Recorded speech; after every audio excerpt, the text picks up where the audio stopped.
Olá pessoal, tudo bem? Aqui é a professora Gisele Alves para mais uma aula do Conectando Penal.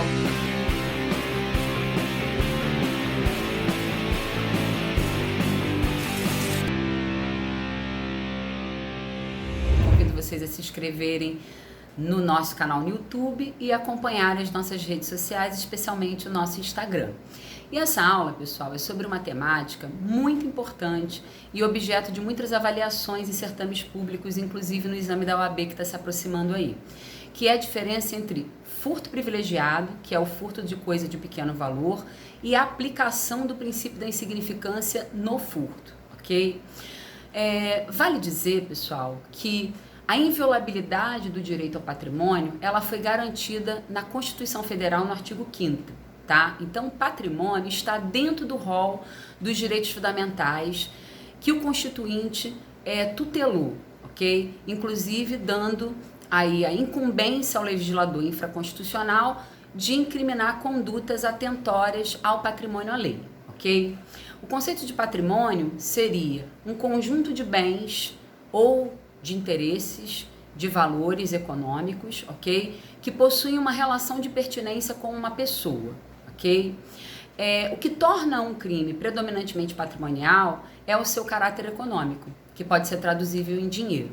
Então, por mais que esse seja o conceito, né, que a gente dá ao bem patrimonial, é possível que o furto possua como objeto material, ok, bens, coisas que não tenham valor econômico, que não sejam traduzíveis em dinheiro, mas que representem uma utilidade para a pessoa. Ou seja, mesmo que tenha para a pessoa apenas um valor moral para o seu proprietário, um valor de afeição. Essa é a posição que prevalece. A gente pode encontrar, por exemplo, na obra do Kleber Masson, na obra do Weber Martins. Então, mesmo aqueles objetos materiais que não sejam economicamente apreciáveis, mas que tenham um valor para o dono, para o possuidor, né, que representam um valor de afeição, um valor moral, um valor que satisfaz as suas necessidades, seus usos e prazeres, podem ser considerados objetos materiais do crime de furto, ok? Então a gente poderia citar aí a carta de amor, né, daquela pessoa que eu tinha um grande amor e essa pessoa faleceu e era a única carta de amor que eu tinha. Então tudo isso pode ser considerado também objeto material do crime de furto, ok? Há uma posição minoritária que não inclui coisa de valor meramente afetivo como objeto material do furto, mas, como eu disse, é uma posição minoritária tanto na doutrina como na jurisprudência, tá? O furto possui como objeto material coisa alheia móvel. Não confundam coisa alheia móvel com coisa abandonada, coisa de uso comum, coisa perdida, porque isso não vai configurar o crime de furto. Pode configurar outros tipos penais, mas não configura o tipo de furto, tá? Vale dizer que o próprio crime de furto, lá no artigo 155, parágrafo 3º, equiparou a coisa alheia móvel à energia de valor econômico, incluindo energia elétrica, ok? Mas o propósito da aula de hoje é fazer a distinção entre o furto privilegiado, que é furto de coisa de pequeno valor, e a aplicação do princípio da insignificância no crime de furto. Então a gente vai começar falando um pouquinho do princípio da insignificância, que foi incorporado ao direito penal brasileiro na década de 70 pelo autor Cláudio Oxim. A ideia do princípio da insignificância é tentar diminuir a intervenção do direito penal em condutas que não são capazes de lesar ou ameaçar de lesão o bem jurídico tutelado naquela norma, ok? Bom, para ter crime, o que a gente aprendeu? Que crime é um fato típico, ilícito, culpável.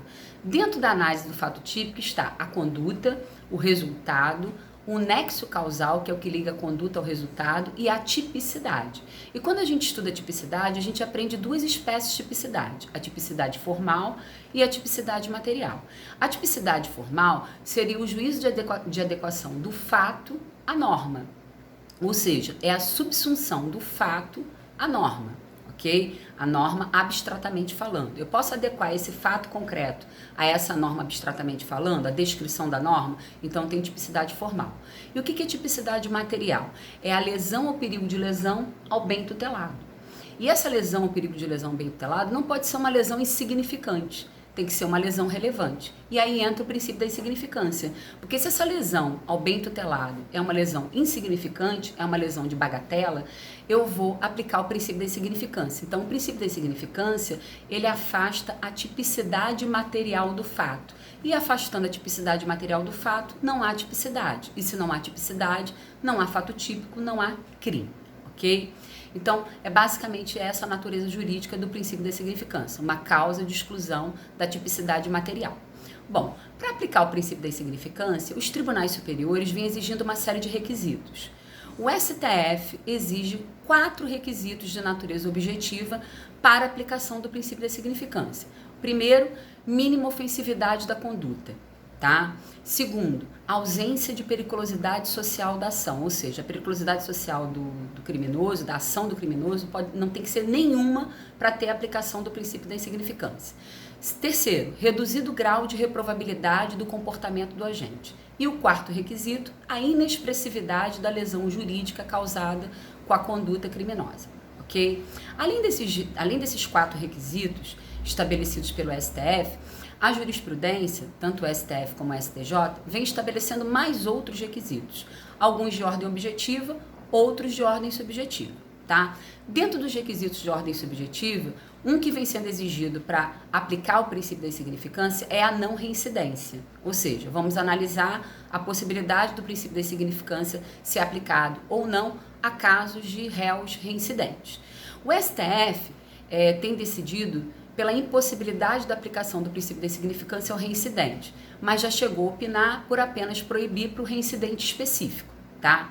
O STJ já admitiu a aplicação do princípio da insignificância ao reincidente, justificando, informando que a reincidência ela é uma circunstância que está relacionada com dosimetria da pena, ou seja, não teria nenhuma relação com a análise do princípio da insignificância, que tem a ver com tipicidade do fato. Ok?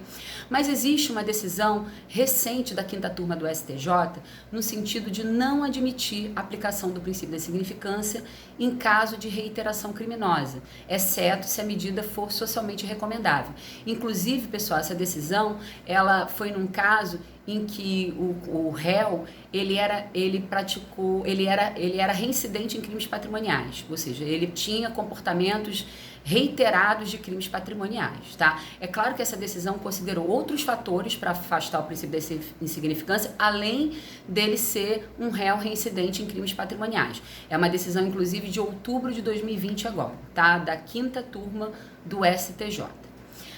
Ou seja, o princípio da insignificância não é usual para criminosos habituais, não é usual para crime continuado, também não se aplica quando o crime é cometido por militares, assim como não é admitido quando o valor do bem, do objeto material da subtração, tem valor sentimental para a vítima, tem valor de afeição para a vítima, ok? Ainda que o valor desse objeto, né, de afeição para a vítima seja economicamente irrelevante, tá?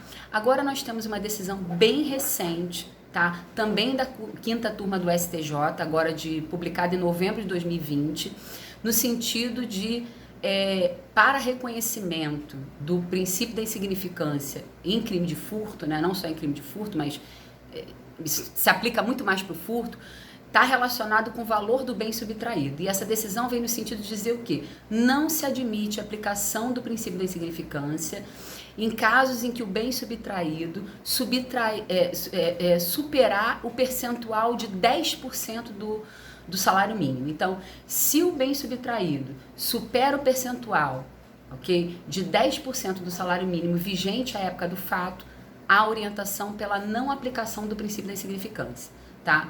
Nessa mesma decisão, no agravo regimental, um recurso especial agora que o relator é o ministro Joel Ilan, da 5ª turma, julgado agora em 27/10/2020, e publicada agora em 12 de novembro, também há uma orientação por não aplicar o princípio da insignificância ao furto qualificado, ok? Então, o percentual de 10% do salário mínimo vigente da época do fato vai determinar aí, né, se o bem subtraído superar esse percentual, não aplica o princípio da insignificância, assim como não se aplica ao furto qualificado, ok, pessoal? Bom, Apesar de tantas decisões no sentido de não reconhecer o princípio da insignificância ao furto qualificado, essa decisão que eu citei agora não é a única, já tivemos outras, há autores que se manifestam contrariamente a esse entendimento, entendendo que em caso de furto qualificado, né, e tentativa de aplicação do princípio da insignificância e furto qualificado, há uma necessidade de fazer juízo de valor caso a caso. Ou seja, não dá para simplesmente rejeitar a aplicação do princípio da insignificância e furto qualificado. Eu preciso fazer juízo de valor caso a caso. Um autor, por exemplo, que se manifestava assim era o Luiz Flávio Gomes, falecido Luiz Flávio Gomes, ok? Bom, se o crime é com violência ou grave ameaça à pessoa, pessoal, não tem nenhuma possibilidade de aplicação do princípio da insignificância. É o caso do roubo, né? Porque aí há periculosidade social da ação, ok? Então, muitos autores, pessoal, criticam esses excessos de critérios, de requisitos para aplicação do princípio da insignificância, principalmente porque muitos deles, de ordem subjetiva, estão muito relacionados à questão da dosimetria da pena e não à análise da tipicidade do fato, como é o caso da reincidência, ok, pessoal? Então, vamos começar a falar um pouquinho do furto privilegiado, que está lá no artigo 155, parágrafo 2º, ok?